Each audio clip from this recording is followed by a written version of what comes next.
ઘણી વખત મને અમુક સ્ટુડન્ટ્સ હોય કે એના મેસેજ આવતા હોય છે વિદ્યાર્થીઓના કે ક્યારેક ક્યારેક એવું લાગવા લાગે છે કે યાર હું બહુ આળસુ છું, મારે મહેનત તો કરવી છે પણ મારાથી થતી નથી. હવે આ કેવો અઘરો સવાલ, મહેનત કરવી છે પણ થતી નથી. એકચ્યુઅલમાં એવું કાંઈ નથી. આપણે જે મિત્ર વર્તુળ ધરાવીએ છીએ, જે ફ્રેન્ડ સર્કલ છે આપણી પાસે, એ ફ્રેન્ડ સર્કલમાં ફ્રેન્ડ્સ એવા છે કે જે આપણે જે કામ કરવું છે એ કરવા નથી દેતા. 5 વ્યક્તિઓ કદાચ એવું માનશે ને કે ભાઈ કાલે કરીશું, પરમ દિવસે કરીશું, આવતા અઠવાડિયે એ કામ કરીશું, તો એ કામ નહીં થાય. પછી પછી ભલે તમે એ છઠ્ઠા હોય, કારણ કે તમે પણ આગળ જઈને એ જ વિચાર કરશો, બિકોઝ બીજા લોકો એવું વિચારી રહ્યા છે. હવે તમને અહીંયા એમ થશે કે તો શું અમારે એવા વ્યક્તિઓ સાથે મિત્રતા તોડી નાખવાની? ના, મિત્રતા તોડવાનું હું ક્યારેય કહેતો જ નથી.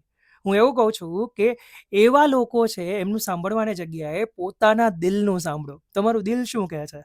શું તમારું દિલ તમને વારે વારે તમારા કામને પોસ્ટપોન કરવાનું કહે છે, કે પછી તમને એવું કહે છે કે નહીં યાર, આજનું કામ તું આજે કર અને તારે જે ગોલ સુધી પહોંચવું છે ગોલ સુધી પહોંચીને બતાવ. મિત્રતા ક્યારેય તોડવાની નથી હોતી, મિત્રોને સાથે લઈને ચાલવાનું હોય છે. આ વાત સમજજો. ઓકે, અને સફળતા સુધી જરૂરથી પહોંચજો.